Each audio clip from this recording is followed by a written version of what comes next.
I used to live in Huddersfield, and believe me, this is the best thing about Huddersfield, without a doubt, in my opinion. What? Marston's Chicken Shop, Oh. just off the M62.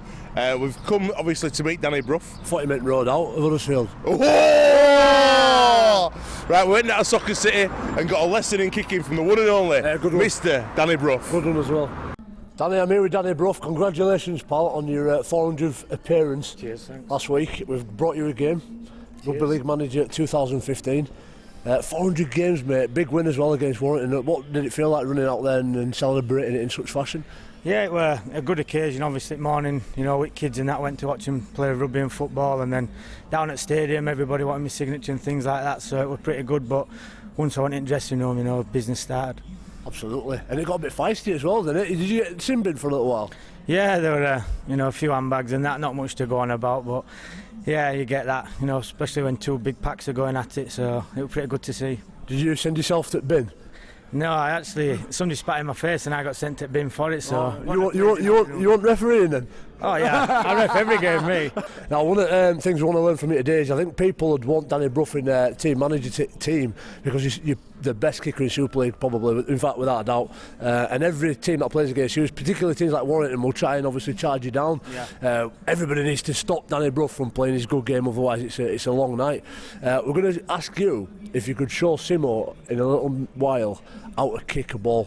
How you deal with people trying to charge you down, knock your head off, and what sort of things are going through your mind when you're kicking it. But before you do, 400 games, a lot of hours there of deliberate practice. Do you reckon over years that's just practice, passes, that's what makes perfect? Yeah, I think a lot of practice does make perfect, but you've got to think along as well. You've got to know the right time to kick. Like if I know Anthony Mullally's running that ball in, I'm probably going to get a quick play of the ball. Yeah, good call. So that's when I go on the back of that, then Lang can't come and pressure me. So probably as I've got older and the more I've gone through games, the more I can think about what's going to happen to me and people coming to charge me down.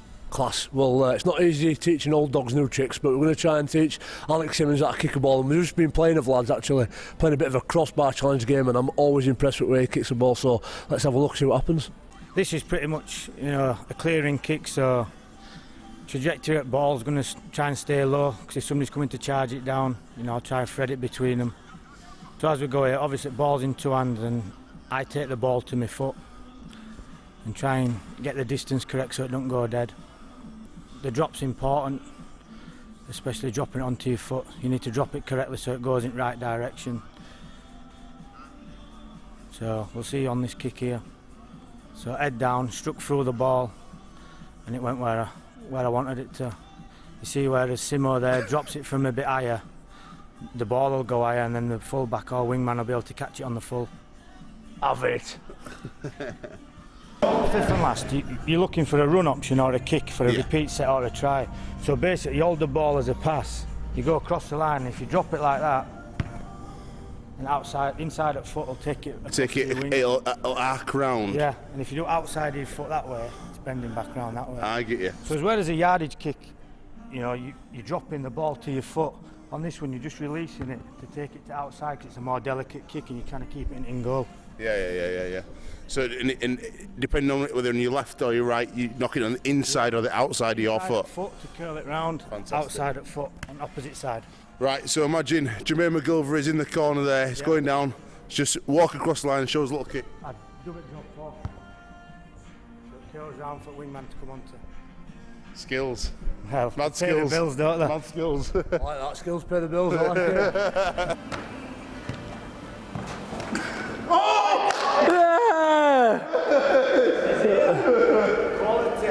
Awesome to see Danny there. Great to catch up with him as always. Back to the studio now, mate, for Mike Rush, someone you've interviewed before. Yeah, very clever guy, great at youth development, brought some good kids through. That's why St Helens are doing really well. At the minute, they've got another dynasty coming, but I wanted to ask you before we do, what did you learn from Danny Brough? Was it, as a supporter, somebody who watches the game, did he teach you something new that you never thought about? I'd never ever thought it was so technical, and the few little basics he taught me, fantastic, and it's very similar to golf, and that's the analogy he used, and we were just talking about it. All about the timing, all about keeping your head down, striking through the ball, very, very good. And you mentioned that the boys are going to go play kicking golf this afternoon. Yeah, we'll have to get them on a VT. Huddersfield boys have a bit of a, what's it called, a recovery session? Yep. Doing kick golf. It's a new craze going round, so Rugby, and we'll get up there and have a go with the boys shortly. Also, Keith seen you in the studio. Big Keithy. Where have you been, Keith? Yeah, Where have you been, Keith? Keith, where have you been, Keith? Where have you been? But yeah, we'll talk about a championship with a Sheffield stalwart, and yeah, it's all interesting. We're getting to the business end of the season now, so it's. Don't say that. I haven't played any games yet. Oh! Waiting for my helmet wheel up. Yeah, he needs to sort his injury problems out. Oosh. Anyway, back to the studio now with Mike Rush and Keith Senior. Welcome back to Rugby. Jones. It's fantastic to see Danny Brough in action there. It was class, wasn't it? And he enjoys it as well. Unbelievable. He's like one of them kids at the playground that's got a ball and just really enjoys what he does, and that's why I think he's so good at it. He kept telling me off for kicking it wrong. He was trying to teach him, he just takes things personally all the time. I know, but I did enjoy it. Now, we're joined by a fantastic guest now, CEO of St Helens, Mike Rush, and Louis said earlier on, you're up there with Kylie Moore for tightness. Now, that must be really quite high, because Kyle is the tightest person I've ever met in my life. I think he's referring to Alex Walmsley rather than me. He just doesn't want to give Alex any more stick. No, it is true. I'm quite tight. We've just worked that out, haven't we? We've just worked that out. He don't have breakfast because he don't want to pay for it. I'd rather say careful than tight.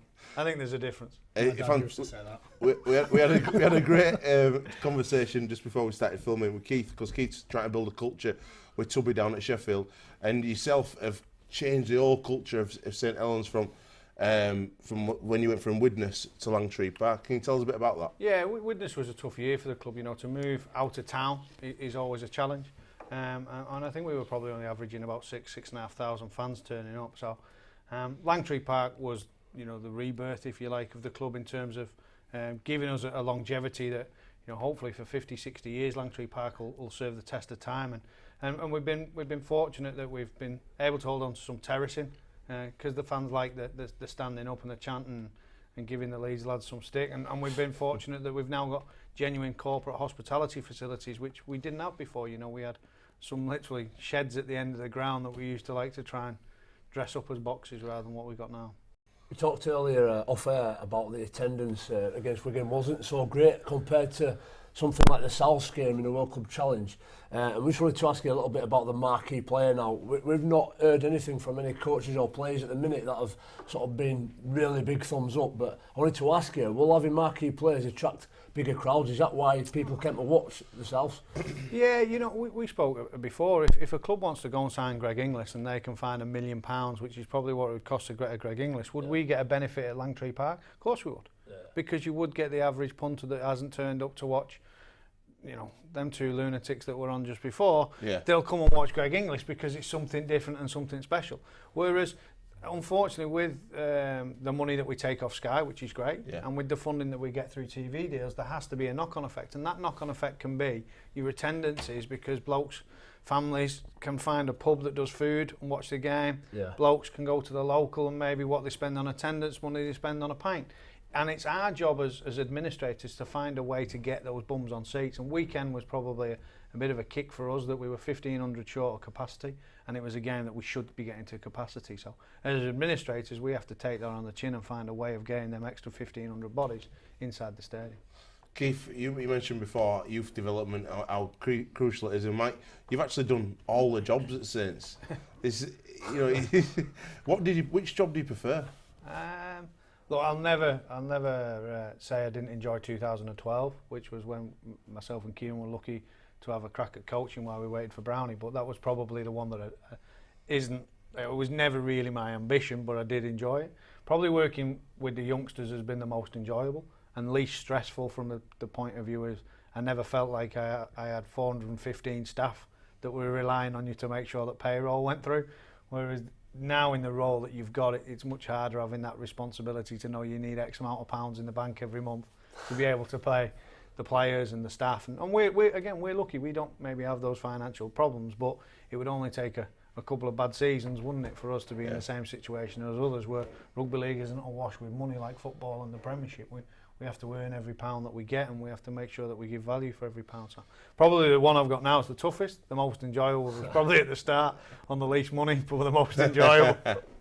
Keith, what do you learn from a club like St Helens when you're trying to do the similar kind of thing to Sheffield? Because at the moment, you were saying to me you've got virtually a skeleton staff. Well, that's it, yeah, and it's any advice is good advice, really. Because like we Any spoke lone about, players? you've rebranded St Helens by going to the new stadium. Sheffield, we're hoping to get a new stadium. Obviously, we've not got the fans that St Helens have already got, so we're in an even bigger, difficult period than what St Helens. So what bit of advice would the rebranding structure be for us? I think the new structure is really helping a club like Sheffield, because if you can get in that middle eight, which we were speaking off earlier, and I thought you were near enough guaranteed with the fixtures that you've got coming up now, and you don't want to tempt fate, but to be in that middle eight and to be competing against a Wakefield or whoever else falls into that bottom out of Super League will be a good benchmark for where you are, but will hopefully be able to attract new fans from the Sheffield area that are getting an opportunity to maybe watch full-time players as opposed, with no disrespect, but watching a Workington or a Whitehaven who maybe hasn't got the pull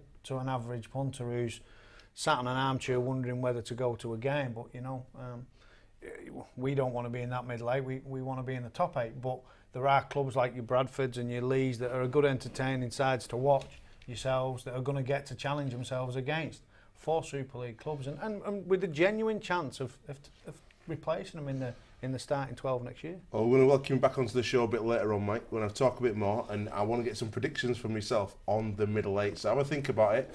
We're going to come back to you on that one. Join us after the break as we go to Castleford and meet Darryl Powell and Adam Milner.